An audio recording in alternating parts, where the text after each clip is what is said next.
Hello YouTube, this is One Legged Prepper and we are on take 2 of this video. I just want to say this video will cover tools you need in an emergency away from your house, ID cards and important documentation with your doctors and stuff like that. And I'm throwing in here an emergency fire evacuation plan so that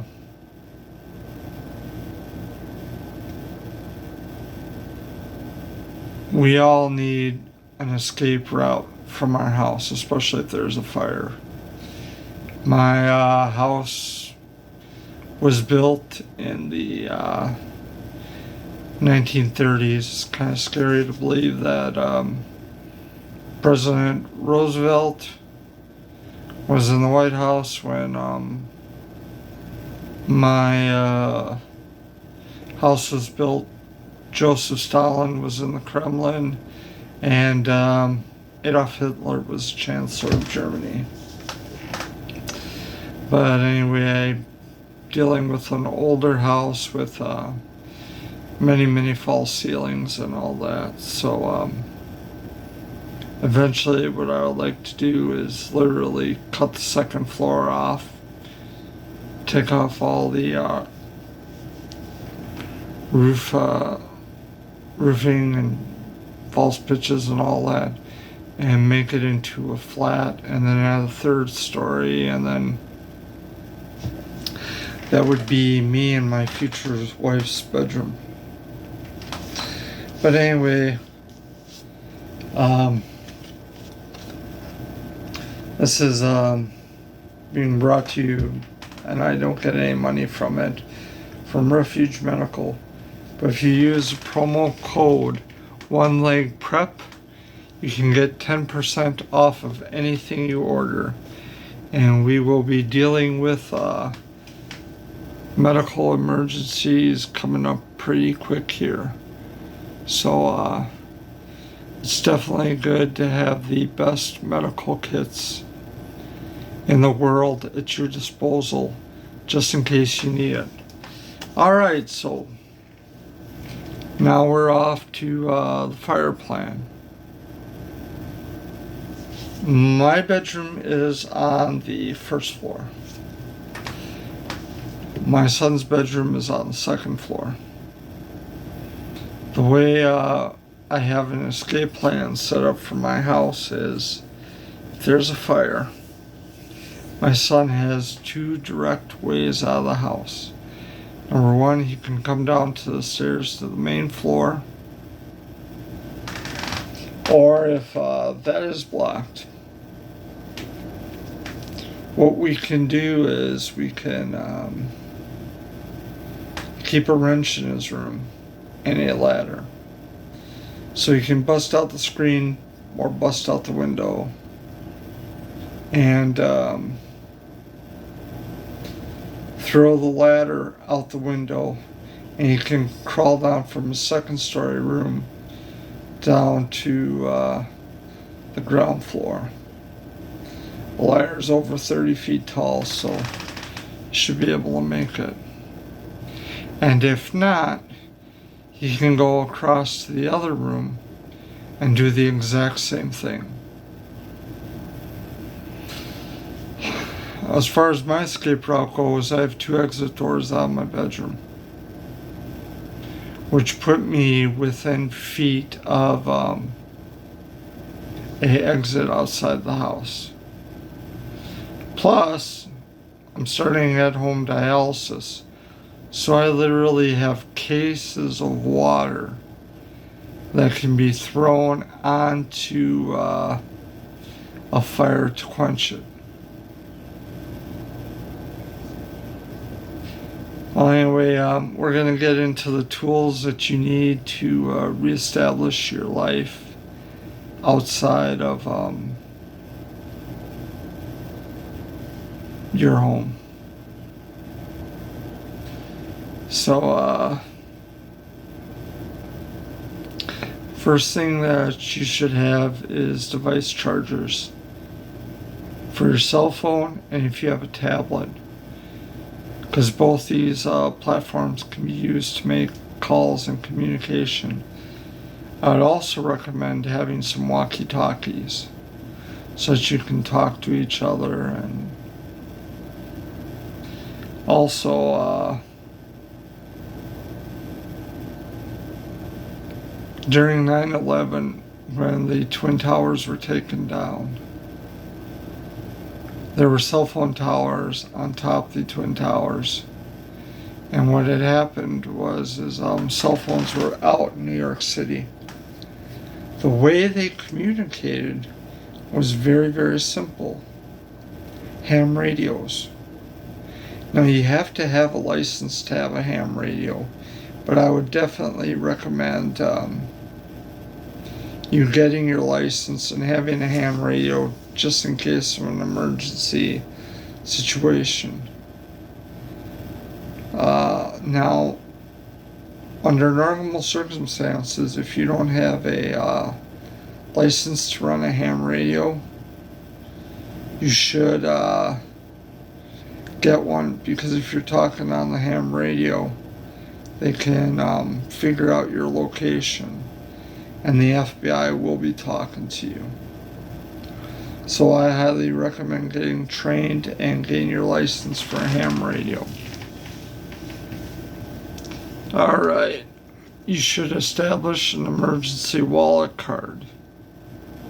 And this could be as simple as a piece of paper, or I'm sure you can contact your government agencies and get what they call an emergency wallet card. And if you do this on paper, I would definitely laminate it. But as far as an emergency wallet kit, you need your name, address, phone number, your birth date, your blood type, your religious affiliation, and your doctor's name and phone number. You should have this readily accessible in your wallet and ready to go. Also, you should have your medical insurance policy number and phone number, an emergency contact name and phone number, and this should be the person who handles all the communication for your family. So Susie's at school and she needs to get home, she should be able to call this person, and the father should be able to call this person to find out where Susie's at. Also, have an out-of-town contact. Somebody preferably in a different region or a different state. Have a name and phone number, and have it understood that they will be the key contact in an emergency situation. And keep good communication with them. Also, on this card, you should have medical equipment provider. I'm going to be starting in-home dialysis pretty quick here. So if I leave the house, that means I'm taking big heavy crates with dialysis fluid and my dialysis machine, along with other medical supplies. So know who provides your medical equipment and have their name and phone number readily accessible. Also have a meeting place with contact, if you can have one, an address, and a phone number. Give this information to everybody in your family. Each family member should have one of these emergency cards. I'd also write down medications, doses, and how many times per day you have to take them. Also, have a list of medical conditions. Also, have the name of your pharmacy and the phone number just in case you need to get a hold of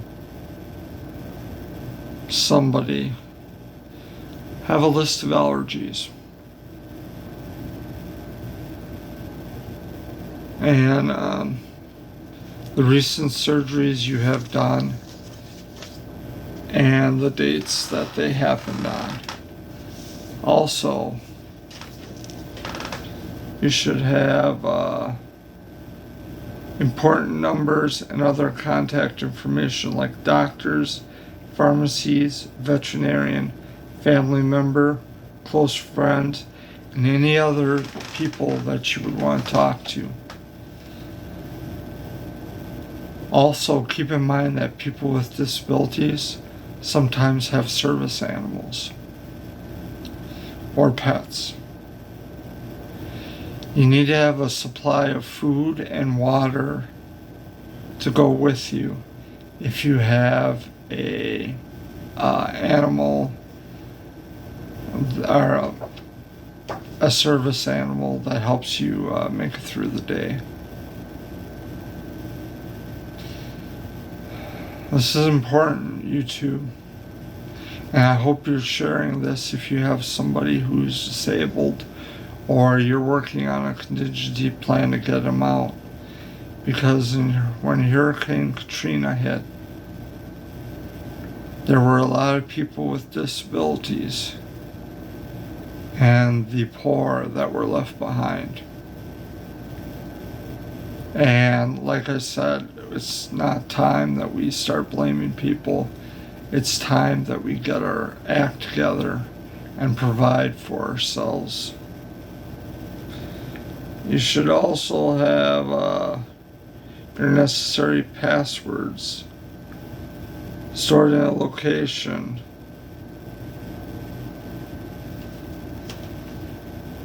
It might be a good idea to write them down. And just in case you need to get a hold of somebody.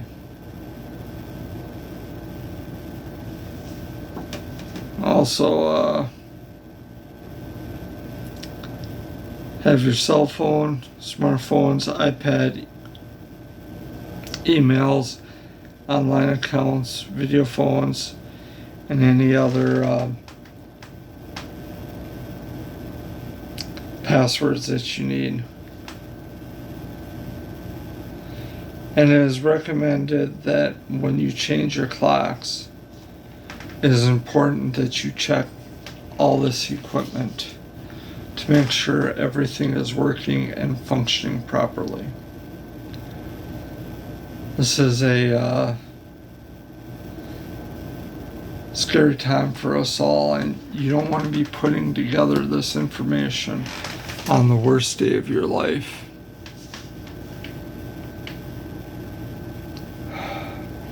Well, as always, YouTube, if you have a disabled member of the family, please feel free to share this with them. And then always like, share, and subscribe.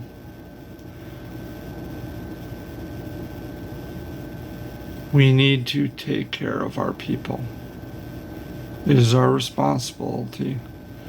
As proven in Hurricane Katrina,